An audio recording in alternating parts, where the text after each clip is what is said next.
5 अगस्त सन 1960 के दिन रिलीज़ हुई हिंदुस्तान की सबसे बड़ी तस्वीर मुग़ल आज़म। हिंदुस्तानी सिनेमा की क्लासिक ब्लॉकबस्टर फिल्म के रूप में कुछ इस तरह मुग़ल आज़म बनी कि इस तरह कोई दूसरी फिल्म न बन सकी।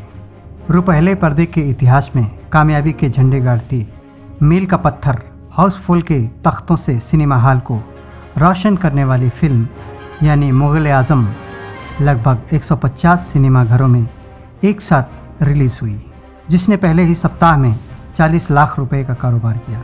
उस दौर के हिसाब से यह बहुत बड़ी बात थी। दुल्हन की तरह सज कर तैयार मराठा मंदिर मुंबई में 5 अगस्त 1960 को रात 9 बजे हाथी पर सवार मुग़ल आज़म की प्रिंट लाई गई।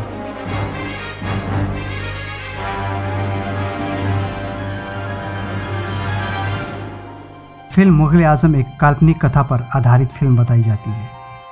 इसका जिक्र इतिहास की किताबों में कम और किस्सों की किताबों में ज़्यादा मिलता है। पहले इस कहानी का जिक्र मिलता है इम्तियाज़ अली ताज़ के नाटक में। ये नाटक साल 1922 में लिखा गया था। सलीम और अनारकली की इस कहानी पर अर्देसिर ईरानी ने 1928 में अनारकली नाम से फिल्म बना ली। तब सिनेमा में आवाज़ नहीं हुआ करती थी। पर्दे पर आवाज़ आई तो ईरानी ने 7 साल बाद इस फिल्म को फिर से बना डाली। अनारकली की इस कहानी ने निर्माता शिराज अली हकीम पर इतना असर किया कि उन्होंने इसके लिए के आसिफ को साथ लिया और इस पर नए सिरे से फिल्म बनाने का फैसला किया। इस फिल्म का नाम रखा गया मुग़ल आज़म और इसी के लिए पहली बार 4 मशहूर राइटर एक साथ आए। इनमें शामिल थे जीनत अमान के पिता अमान, वजाहत मिर्ज़ा, कमाल अमरोही और एहसान रिजवी। अपनी बेहतरीन शायरी और डायलॉग से सलीम और अनारकली की प्रेम कहानी को सजाया गया और के आसिफ ने तब तक अकबर के रोल के लिए अभिनेता चंद्रमोहन, सलीम के रोल के लिए डी.के. सप्रू और अनारकली के रोल के लिए नरगिस को तैयार कर लिया। फिल्म मुग़ल आज़म की पहली शूटिंग बॉम्बे टॉकीज स्टूडियो में 1946 में यानी आज़ादी के कुछ ही महीनों पहले शुरू हुई। शूटिंग शुरू हुए कुछ ही महीने हुए थे कि बंटवारे का ऐलान हो गया। शिराज अली जो फिल्म में अब तक पैसा लगा रहे थे वह पाकिस्तान चले गए। के आसिफ को समझ नहीं आ रहा था कि करें तो क्या करें। इस बीच चंद्रमोहन को भी दिल का दौरा पड़ा और 1949 में वह गुजर गए। शिराज ने एक बार यूं ही के आसिफ से जिक्र किया था कि बम्बई में कभी अगर पैसे की तंगी हुई तो इस फिल्म के लिए दोनों मिलकर मुंबई की तमाम ज़मीन पर मालिकाना हक रखने वाले बिल्डर शपूर जी पल्लोन जी से मिलकर पैसे की दरख्वास्त करेंगे। के आसिफ उन्हीं के पास जा पहुँचे। पल्लोन जी को फिल्म प्रोडक्शन के बारे में कुछ नहीं पता था, लेकिन अकबर के चलाए धर्म दीन इलाही के वे बहुत बड़े फ़ैन थे। बस अकबर के नाम पर उन्होंने इस फिल्म के लिए अपनी तिजोरी खोल दी। मुग़ल आज़म फिर से कास्ट की गई। शहंशाह अकबर के रोल के लिए पृथ्वीराज कपूर, शहजादा सलीम के रोल के लिए दिलीप कुमार और अनारकली का रोल खूबसूरत एक्ट्रेस मधुबाला को मिला। और इस तरह एक बार फिर से मुग़ल आज़म का निर्माण शुरू हुआ और कहते हैं कि इस फिल्म को पूरा करने में लग गए तकरीबन 1.5 करोड़ रुपए और लगभग 14 साल का समय।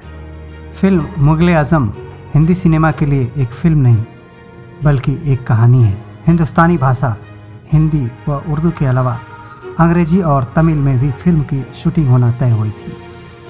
हर सीन 3 बार शूट होता, लेकिन जिसका डर था वही बात हो गई।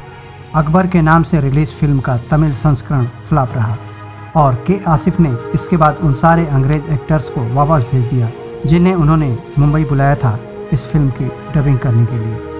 के आसिफ ने फिल्म पर दिल खोल कर पैसा बहाया।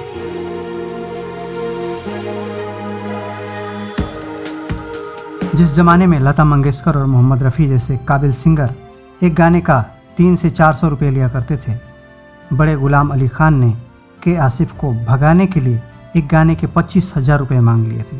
के आसिफ तब एक ब्रीफ केस लेकर चलते थे। उन्होंने वही ब्रीफ केस खोला और 10,000 रुपये बड़े गुलाम अली खान को बतौर एडवांस दिया। 2 गाने तय हुए। 10,000 एडवांस थमाकर के आसिफ वहाँ से आ गए। बड़े गुलाम अली खान फिल्मों में गाने को तौहीन समझते थे, लेकिन संगीतकार नौशाद के समझाने पर वह राजी हुए थे। ये अलग बात थी कि इससे पहले नोटों का एक ऐसा ही ब्रीफकेस लेकर के आसिफ जब पहुंचे थे संगीतकार नौशाद के घर, तो मामला उल्टा पड़ गया था। के आसिफ ने नौशाद के घर पूरी इज्जत से एंट्री ली, कुर्सी पर बैठे और कहा कि फिल्म मुग़ल आज़म के गाने उन्हें ही कंपोज करने हैं, और ये कहकर उनके सामने ब्रीफकेस खोल दिया। के आसिफ इटावा के रंगबाज थे तो नौशाद भी ठहरे लखनऊ के नवाबी अंदाज वाले संगीतकार। उन्होंने नोटों से भरा ब्रीफकेस उठाया और खिड़की से बाहर फेंक दिया। उनको इस बात का मलाल था कि इन्होंने कैसे पैसे को उनके हुनर का मालिक समझ लिया। नौशाद की बेगम ने बाद में दोनों में सुलह कराई। के आसिफ ने माफ़ी मांगी और तब जाकर काम आगे बढ़ा। फिल्म के कुल 20 गाने नौशाद ने बनाए थे। सारे गाने के आसिफ ने शूट भी किए, लेकिन फिल्म की एडिटिंग के बाद फिल्म में कुल गाने बचे 12। इन गानों में से हर गाना बेमिसाल।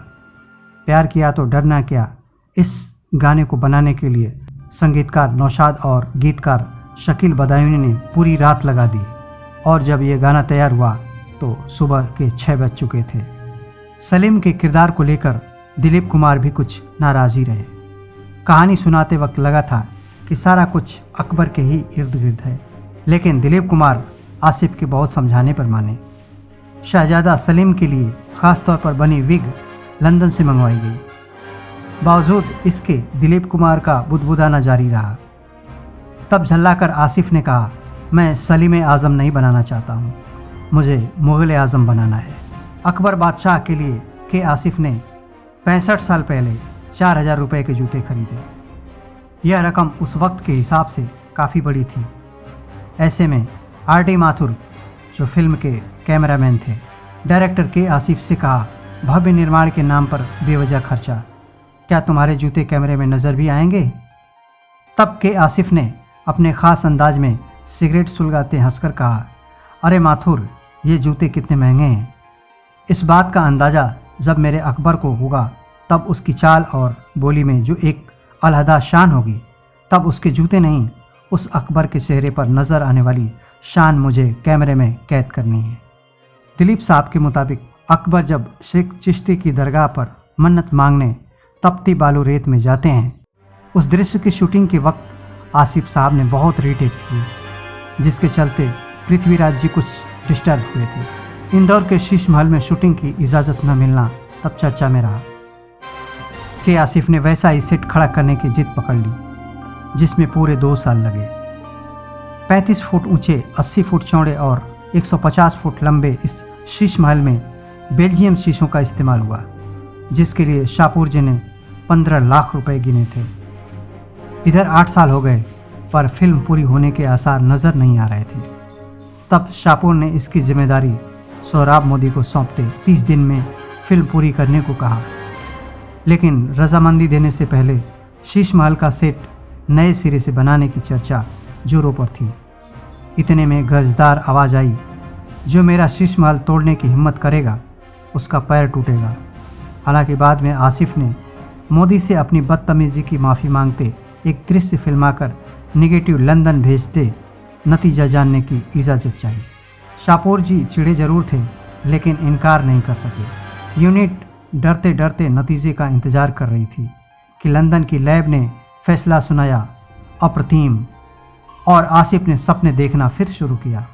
सोहराब मोदी स्टूडियो से बाहर निकले, किस्मत से उनकी गाड़ी खराब हो गई।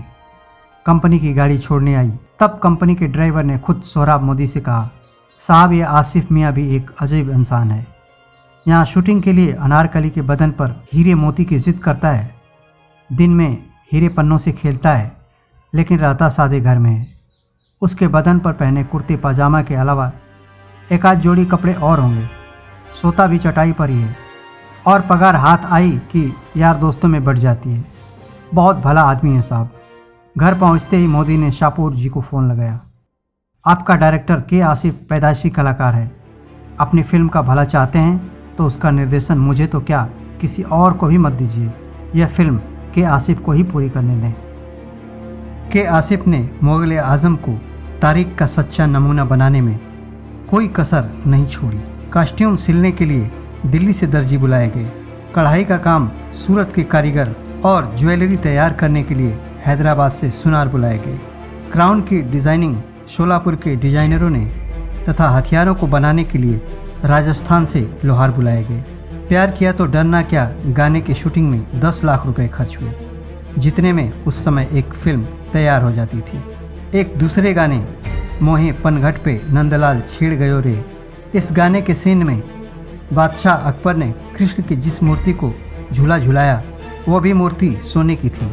और एक सीन में शहजादा सलीम के लौटने की खुशी में महारानी जोधाबाई बोलती हैं, इस मोती की कीमत अदा की जाए। तो जो हीरे फर्श पर गिराए जाते हैं वे असली हीरे थे। मुगले आजम का जो सेट तैयार किया गया था वह तो पूरी फिल्म की रिचनेस को कई गुना बढ़ा देता है। पहली बार इतना रियलिस्टिक शीश महल तैयार किया गया था जिसे देखने के लिए दुनिया भर से लोग आए थे। बम्बई के जहांगीर आर्ट गैलरी में मुगले आजम के सामानों की नुमाइश लगाई गई थी, जिसे देखने के लिए देश के कोने कोने से लोग आए। हज़ारों जंगी लिबास, ढाले तलवारें, मुजस्सिमे, जिनकी लागत अकबरी ज़माने के सामानों से किसी भी तरह से कम न थी। सलीम और अकबर की लड़ाई का जो सीन है उसे तैयार करने के लिए 2000 ऊँट, 4000 घोड़े और दर्जन भर तोपें, युद्धों में शामिल सैनिकों में अधिकांश भारतीय सेना के सिपाही थे। के आसिफ की बरसों की मेहनत से साकार हुई ये फिल्म बंटवारे से पहले बननी शुरू हुई। इसके प्रोड्यूसर बदले, इसकी पूरी कास्ट बदली, लेकिन न बदली तो डायरेक्टर के आसिफ की जिद। फिल्म मुगल आजम का जब बम्बई के मराठा मंदिर में प्रीमियर हुआ तो दिलीप कुमार उस प्रीमियर में नहीं गए थे। वजह था उनका गुस्सा, जो इस बात पर था कि के आसिफ ने उनकी बहन से बिना उनकी रजामंदी के शादी कर ली थी। दिलीप कुमार को गुस्सा इस बात पर भी था कि उनकी बहन अख्तर ने भी कभी इसके बारे में उन्हें नहीं बताया। के आसिफ ने इस निकाह के बाद 2 शादियां और की, एक मशहूर नृत्यांगना सितारा देवी से और तीसरी मशहूर अभिनेत्री निगार सुल्ताना से, जिन्होंने फिल्म मुगले आजम में बहार का किरदार निभाया। वही बहार जो सलीम पर मरती थी और एक दिन हिंदुस्तान की मलिका बनने का ख्वाब देखती है, लेकिन जब सलीम को अनारकली पर फिदा देखती है तो जाकर शहंशाह अकबर से इसकी शिकायत कर देती है। दिलीप कुमार उस वक्त फिल्म के प्रीमियर पर नहीं गए थे, लेकिन ऊपर वाले के रंग देखिए कि जब इसी मुगले आजम को सपूरजी पलोनजी की कंपनी ने इसे कलर के साथ 12 नवंबर 2004 को दोबारा रिलीज़ किया तो दिलीप साहब उस प्रीमियर के चीफ गेस्ट बने। ये वीडियो आपको कैसा लगा कमेंट में हमें ज़रूर लिखें। अगले वीडियो में हम फिर से मिलेंगे एक ऐसी ही फिल्म के साथ। तब तक के लिए दीजिए इजाज़त। नमस्कार।